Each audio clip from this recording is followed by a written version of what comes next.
बिस्मिल्लाहिर्रहमानिर्रहीम। अस्सलाम वालेकुम नाज़रीन। आज जो हमारी वीडियो है उसमें गंदम के बारे में हम बताएंगे, जिसे इंग्लिश में वीट कहा जाता है और अफ़गान में हम उसको गंदम कहते हैं। ये देखें, ये हमने खुश्क गंदम ली। इसके अंदर इसको हमने मतलब कैसे जो है अपने चूज़ों को खिलाना है, आज उसके बारे में हम बताएंगे।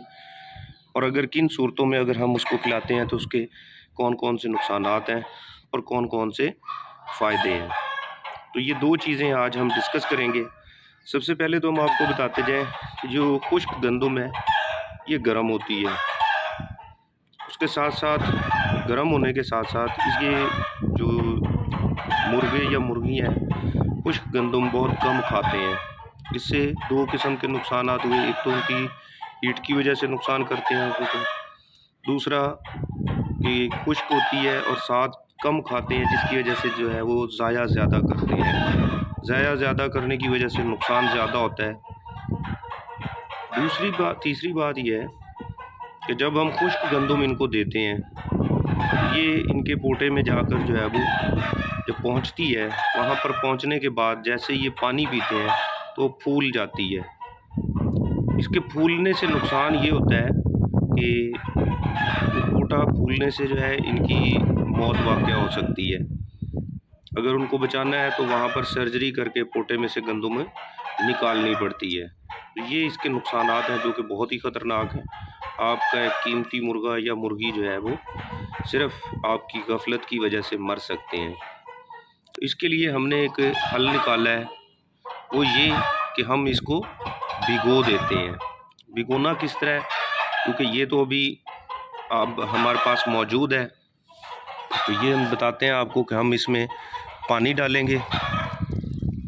ये देख रहे हैं आप, पानी डाल के इसको भिगो के रख देंगे। इसके अंदर जो भी कोई चीज़ भी मौजूद है, जो कीड़े हैं या कोई भी जो ख़राब दाने हैं, वो बाहर निकल जाएंगे। पानी को बाहर जाने दें, खुद ब खुद जो है आप देख रहे होंगे कि ये सारा जो इसमें कचरा था या इसमें जो भी कोई कीड़े या कोई चीज़ भी मौजूद है, वो सारी की सारी बाहर निकल गई है, देख लें आप। अब ये इसको हम भिगो के रख देंगे। उसके लिए हमने पहले ही भिगो के रखी हुई थी, वो हम आपको दिखाते हैं कि ये देखें, ये इन दोनों का कंपैरिजन आप देखें। वो हमने अब भिगोई है, ठीक है, और ये हमारी जो है पहले की भिगोई हुई गंदम है। अब ये देखें, इसका दाना जो है वो फूल चुका है मुकम्मल तौर पर, ठीक है। इसके फूलने से का फ़ायदा ये है कि अब ये जब खाएंगे तो कम से कम उसके पोटे के अंदर ये चीज़ें नहीं फूलेगी। एक तो इसको वो खुशी से खाते हैं और ज़ाया होने का बिल्कुल चांस नहीं। दूसरा, गर्मी की शिद्दत की वजह से ये उनके लिए थोड़ा फ़ायदेमंद भी साबित होती है। ये दो चीज़ें थी जो हम आपको बताना चाहते थे। इससे ये फ़ायदा है कि हमारी थोड़ी गंदम की ज़्यादा मिकदार मतलब इस्तेमाल हो जाती है। थोड़ी सी गंदम जब हम उसको भिगोते हैं तो वो उससे दुगनी हो जाती है फूलने की वजह से। दूसरा, वो खुशी से खाते हैं। तीसरा जो है, ये नुकसान नहीं करती किसी किस्म का। इससे क्या है कि हमारा जो ग़िज़ाई ज़रूरियात हैं वो हम कम कीमत में पूरी कर सकते हैं, क्योंकि दूसरी जो फ़ीड्स वगैरह हैं वो बहुत महंगी हो चुकी हैं। दिन ब दिन उनके रेट बढ़ते जा रहे हैं।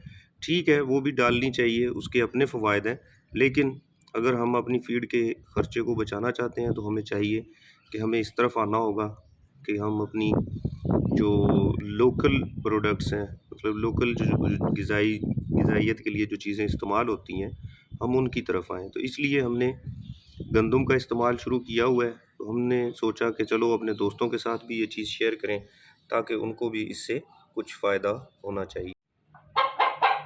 जी नाज़रीन, मैंने जैसा कि आपको बताया था कि भिगोई हुई गंदम जो होती है ये बड़े शौक़ से खाते हैं। ये देखें आप, भिगोने के बाद ये गंदम के जो नुकसानात हैं, एक तो वो कम हो जाते हैं, दूसरा गंदम ज़ाया होने से भी बच जाती है।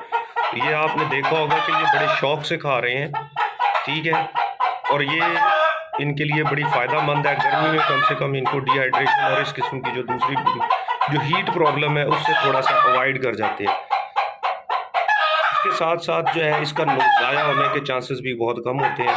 दूसरा हमारी ग़िज़ाई ज़रूरियात जो हैं उससे काफ़ी ज़्यादा पूरी जाती हैं, क्योंकि ये ग़िज़ाइयत से गंदम जो होती है वो ग़िज़ाइयत से भरपूर होती है।